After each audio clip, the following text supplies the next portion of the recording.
Ohio State falls to Texas A&M on the road. Texas A&M takes it 78-64 over the Buckeyes. Not the performance that Buckeye fans were wanting against a fellow Texas team.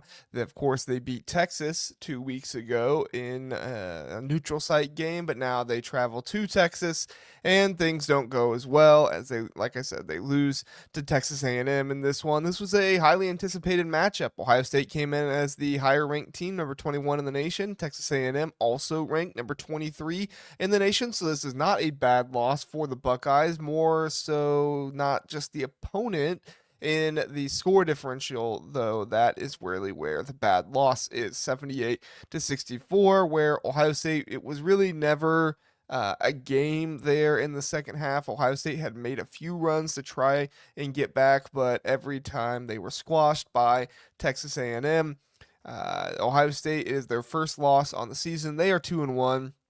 But you are going to expect some more losses going into the conference slate because Ohio State has challenged themselves quite a bit going into the conference slate. I'm not saying they're going to get more losses because I think they're bad. I just think the schedule this year is much more difficult, and Ohio State certainly could win all of those games, but it's going to be difficult for the Buckeyes as they're trying to gel. I'm not so down on the Buckeyes after this game. Let's review the game a little bit, okay? So first half struggles, Ohio State, they have their offensive struggles. They shoot just 22% from the floor in the first half, and they don't actually make it to 10 points until the 6 minutes left in. They hit a three. Who was it? Mobley hit a three with 6.5 minutes left in the first half, and that is when Ohio State finally eclipses 10 points. They get the game to 18-12. Texas A&M is up, and at this point, you're thinking, yeah, we're not shooting well. Things could maybe turn around. Maybe the good defense will get them there. And this was a game that Ohio State did turn the ball over some, but it wasn't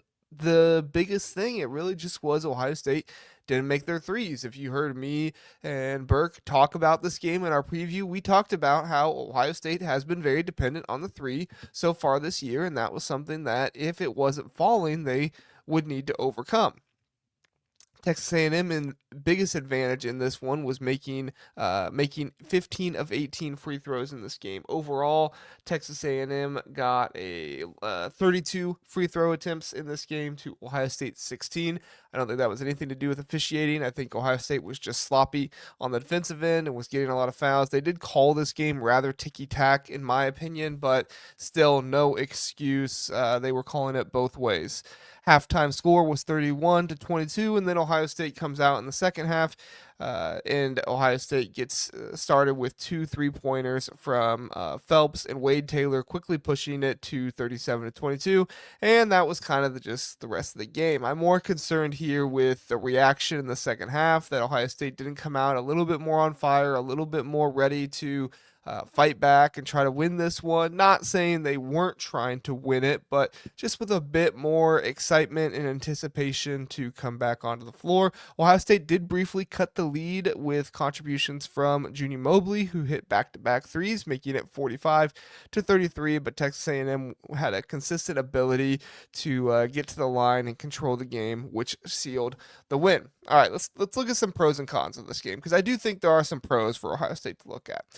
Pros. Bruce Thornton, he was very good in this game. First half, left some stuff to be desired, but second half was much better. He led the Buckeyes with 15 points, continuing to show leadership and aggression despite the loss. He was very aggressive in this game. Junior Mobley, the freshman guard, he had 13 points, including key 3-pointers to keep Ohio State in the game, so he wasn't necessarily falling off. He did miss some 3-pointers in this game. I'm forgetting exactly how he did shooting the ball in this one. He was 3 for 7 from behind the arc, but really your problems here were Aaron Bradshaw was 0 for 3 from behind the arc.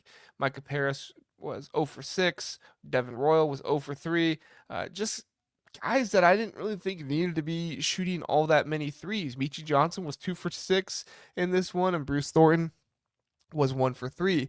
The defense in the first half, though the offense struggled for Ohio State, it did keep Ohio State in the game. Texas A&M scored just 31 points, but they were shooting 24% from the field. Again, that free throw shooting was kind of the thing that was getting Texas A&M points. And we've seen Ohio State have trouble with the fouls, and that was kind of a big thing in this one. Micah Parrish had 4 fouls. Aaron Bradshaw and Bruce Thornton both had three fouls. Junie Mobley had 3 fouls. Devin Royal fouled out with 5 fouls.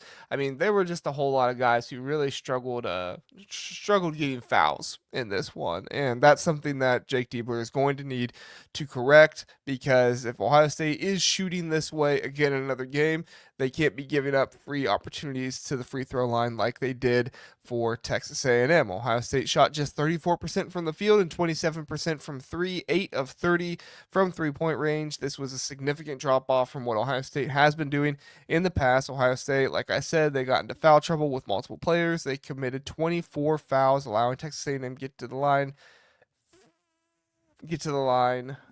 Oh, let me check really fast. My notes say 40, but I thought it said 32. No, I apologize. They hit 32 free throws. They got to the line 40 times. I amended that earlier in the part there, which this heavily contributed to the victory for Texas A&M. I actually think Ohio State's defense was pretty good, and they limited how many good shots Texas A&M was able to get. Unfortunately, they just kept fouling. So I guess you can't say the defense was good in that way, but just the lack of offensive rhythm for Ohio State. And give credit to Texas A&M; they were playing very good defense, but Ohio State, they missed 11 straight shots after an early 3-pointer, which just allowed Texas A&M to build the momentum. Players like Aaron Bradshaw and Quez Glover struggled to find consistency in this one. And again, you listen to the preview that me and Burke did. I pointed out Meechie Johnson and Micah Parrish had to be better with the ball in this one. Ohio State did only turn it over 10 times, but 8 of those turnovers came from Micah Parrish and Meechie Johnson. With Bruce Thornton out of the game in foul trouble, Meechie Johnson was the one running the point quite a bit more, and that was happening mostly in the first half. And long behold, in the first half is where all 4 of Meechie Johnson's turnovers came. In the second half, he did a much better job. 0 turnovers. Micah Parrish had 3 turnovers in the first half. Second half, only 1 turnover. Much better job, but you cannot have that many turnovers when you are running the point for the team. Like I said, Bruce Thornton came back in the second half of the game and was running the point a whole lot more. Just offensive consistency. They need to find the answer when the shots are not falling on offense. They have got to find the answer, whether that's just good, solid defense, whatever it might be. But you're not going to win very many games when Sean Stewart plays 18 minutes and he goes 0 for 3 from the floor and gives you 1 point with a free throw. Sean Stewart has got to be better. They got to figure out what they're going to do with him and how they're going to utilize him in ways to get him to score the ball more. Aaron Bradshaw was 3 for 10 from the field and 0 for 3 from three-point range. So I do put this one on the backcourt of Ohio State because of the 8 turnovers between Parrish and Johnson, but the front court wasn't really helping them out either. Royal only had 4 points, 2 of 8 shooting, 0 for 3 from behind the arc, but it was really a lot of the points and production came from Ohio State's backcourt. So Ohio State is gonna have to figure out this front court situation. These are young guys. Devin Royal's only a sophomore and didn't start very much last year. I think he started maybe a game or 2 last year. Aaron Bradshaw coming from, I get him mixed up, one of the big schools. I think he came from Duke, and Sean Stewart came from Duke, and Aaron Bradshaw came from Kentucky. But Aaron Bradshaw and Sean Stewart, both young players who saw some time at their major programs last year, but just not enough to really be ready to start the year right away. I think that Ohio State's three-point shooting kind of helped mask some of those issues with Bradshaw and Stewart, but I think time will come. I think that they'll get better. I think as the year goes on, I'm not too worried about it right now. I think as an Ohio State fan, obviously you'd rather those guys be good right now, but it's just this is the first time these guys are starting and playing this many minutes. I think at the end of the day, if you're an Ohio State fan, you're looking at it and you're saying, look, Bruce Thornton, he's the leader of this team. He's a really good point guard, even in a blowout loss. Sorry, I know I'm yawning, but this game was late.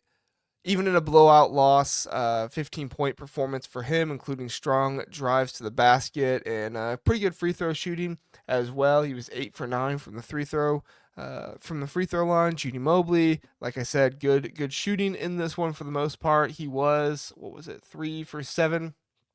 So he has been better than that lately, but you had guys shooting 6 in this one, and they were only hitting 0 or 2. So when he shoots 7 and he's hitting 3, we'll take it, but that's not normal Judy Mobley. So Judy Mobley, is a better shooter than that, and you can expect him to shoot better than that, I think, going on throughout the year.